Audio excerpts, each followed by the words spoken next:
Okay guys, जिन लोगों को pitch fan लगाने में दिक्कत आ रही है उनके लिए ये वीडियो बना रहा हूँ मैं। तो सबसे पहले पिच फ़ैन लगाने से पहले आपको इस बात का जायज़ा लेना है कि ये मोमेंटम जो हमें जहाँ पर हमें पिच फ़ैन लगाना है तो उसका जो यहाँ से स्टार्ट हुआ है तो वहाँ से कितना परसेंटेज का मोमेंटम है, ठीक है। तो हमारे हिसाब से मिनिमम ±5% का मोमेंटम हमें चाहिए जहाँ पे हमें पिच फ़ैन लगाना है।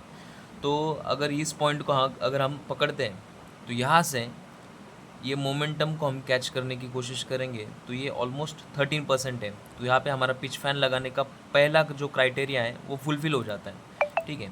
तो नेक्स्ट चीज़ हम क्या करेंगे, हमें चाहिए पिच फ़ैन जो कि इस फिबोनाची के टूल्स के सेक्शन में यहाँ पर नीचे है, ठीक है। तो आप इसको स्टार कर लीजिए। स्टार करने के बाद ये आपके यहाँ पर कहीं पे आ जाएगा, ठीक है। और दूसरा जो हमें टूल लगने वाला है वो है ट्रेंड एंगल। तो ट्रेंड एंगल का है वो ये जो ट्रेंड लाइन का जो सेक्शन है उसमें अगर आप क्लिक करेंगे तो यहाँ पे आपको ट्रेंड एंगल भी मिल जाएगा, ठीक है। उसको भी स्टार कर लीजिए, फिर वो भी यहाँ पे ऐसे ऊपर में कहीं पे आ जाएगा।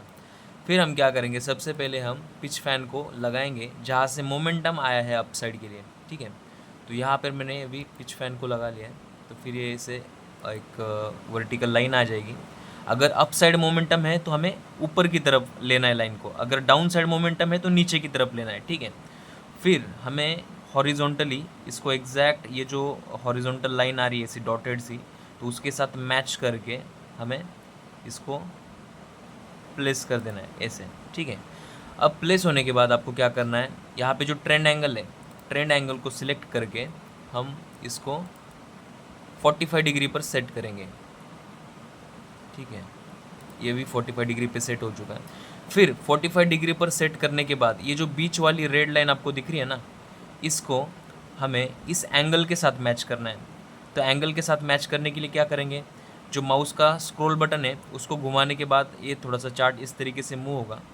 तो ऐसे करने के बाद हम देखेंगे कि ये ऑलमोस्ट यहाँ पर परफेक्टली इस ट्रेंड एंगल के साथ जो कि हमने 45 डिग्री पर सेट किया है उसके साथ ये अलाइन हो चुका है, ठीक है।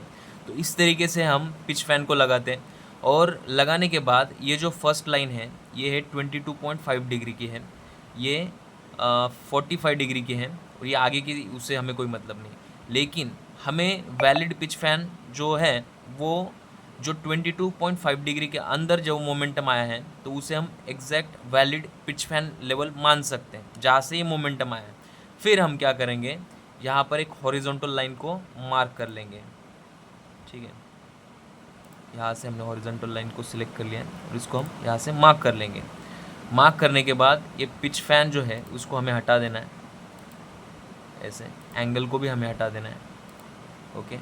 और नेक्स्ट टाइम जब हमें ये मार्केट अगर इस लेवल पे आता है जो कि हमारा पिच फ़ैन लेवल है, यहाँ पर आने के बाद या तो हम कोई कैंडल कन्फर्मेशन देखकर यहाँ से एंट्री प्लान कर सकते हैं, या फिर FBR लेवल जो है उसके हिसाब से भी हम एंट्री को प्लान कर सकते हैं, जो कि हम आगे सीखेंगे। तो भी बहुत सी चीज़ें गाइस जो अभी मतलब हमने नहीं सीखी हैं, तो सर जो आगे चल के क्लियर करेंगे तो आपके बहुत सारे डाउट्स ऑटोमेटिकली क्लियर हो जाएंगे, ठीक है।